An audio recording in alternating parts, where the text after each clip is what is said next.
to hop up on here to make sure everybody's aware of what is going on right now. I am seized, obviously, by the Charlie Kirk assassination trial, and I want to make sure I'm breaking down to the public what is happening, because there is a hearing live right now, the defense versus the prosecution. Prosecution is representing Erika Kirk because she is the victim on this case, and you might recall that Erika did this news hit a while ago. It was kind of weird, where she just asserted, and then they passed around, that she really wanted to make sure that her right to a speedy trial was observed, okay? And I was like, okay, that's kind of weird. Like, but why? Well, it turns out that now we are understanding that this is going to be the prosecution's strategy, and I will be very clear here. I do not believe Tyler Robinson assassinated Charlie Kirk, and I believe that Turning Point USA is implicated in this moment in a cover-up of sorts, okay? What various roles were played, but to me, looking at the evidence, which I have done more than anybody else, there is a cover-up taking place, and this hearing proves it, okay? So they were supposed to have a probable cause hearing in May. It is slated on the calendar. When they agreed to do this in May, the defense, Tyler Robinson's defense, was like, well, we shouldn't set a date until we all get our discovery requests. And they were like, we're just going to put it on the calendar. Don't worry. We're just going to throw it on the calendar. And then, of course, if you guys don't have what you need, the case will not go forward. Lo and behold, Erika goes on Fox News and says, I want to make sure it's a speedy trial on the victim, whatever. And so now we're hearing that directly from the defense, and the prosecution is not disputing this, they both agree that the ATF and the FBI will not hand over their data files that they have had in their possession since September, despite multiple requests from the defense. They're like, we literally cannot have this hearing because we have not been given any data files. What am I talking about? This is crucial. Erika's team is arguing, we want the hearing to go through anyways, it's just a probable cause hearing.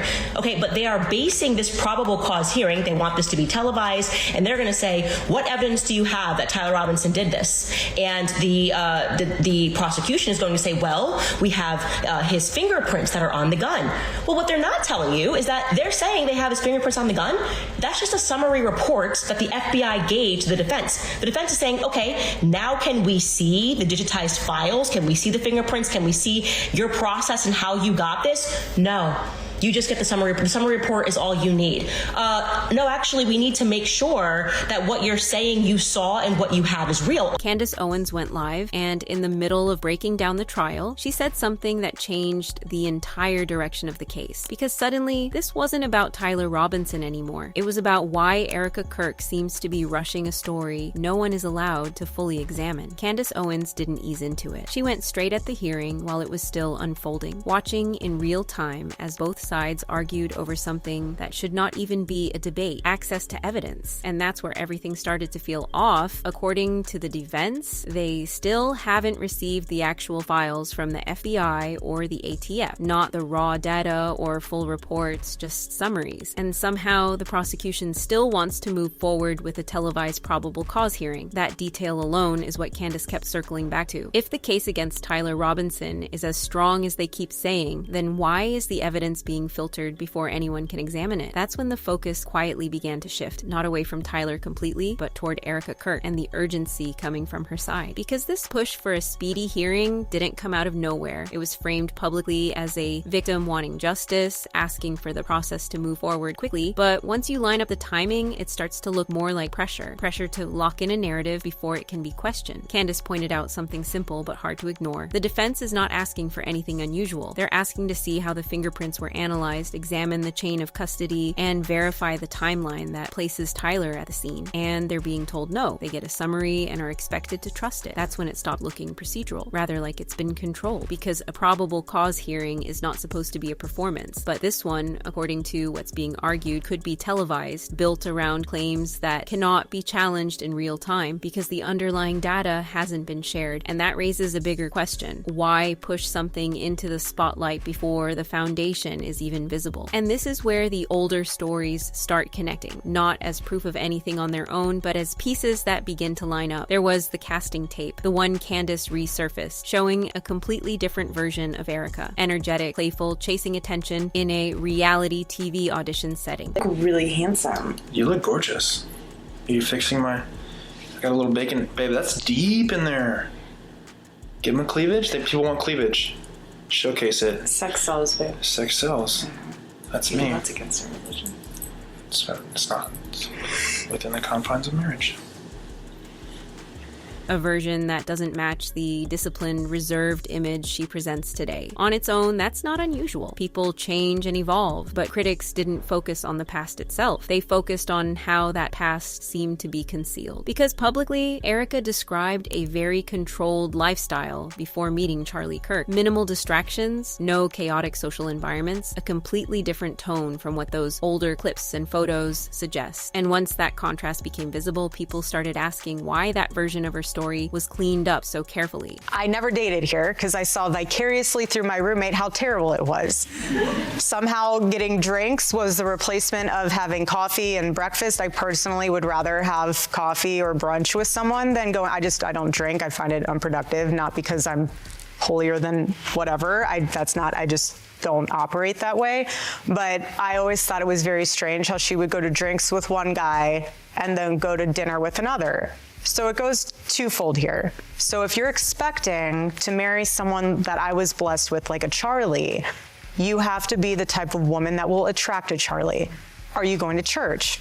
Are you going to Bible study? Then came the timeline questions. Before entering political circles, Erika had already moved through spaces tied to visibility and influence, pageants, fashion opportunities, and networking environments that overlap more than people realize. At one point, she positioned herself within high fashion circles connected to major designers, environments known for quietly intersecting with powerful social networks. I think I always had that girly girl hidden within me. After being such a tomboy and experiencing that my whole life, it was like, oh, I can curl my hair, I can put on the mascara. I come from a great family that has very amazing genetics, so thanks Mom and Dad. Again, none of that proves anything, but once you line it up, it stops feeling like coincidence. Then there's Romania, the nonprofit project Romanian Angels, presented publicly as humanitarian work, but when people looked closer, they found gaps. It wasn't licensed for adoption. It operated more as outreach than formal placement, and over time, parts of its digital footprint became harder to trace. That alone might not mean much, but when older acknowledgments connected the project to controversial figures operating in the same region, people started looking again. And this is exactly where Candace keeps bringing the conversation back. Because if this trial were just about Tyler Robinson, none of that background would matter. But the way this hearing is unfolding suggests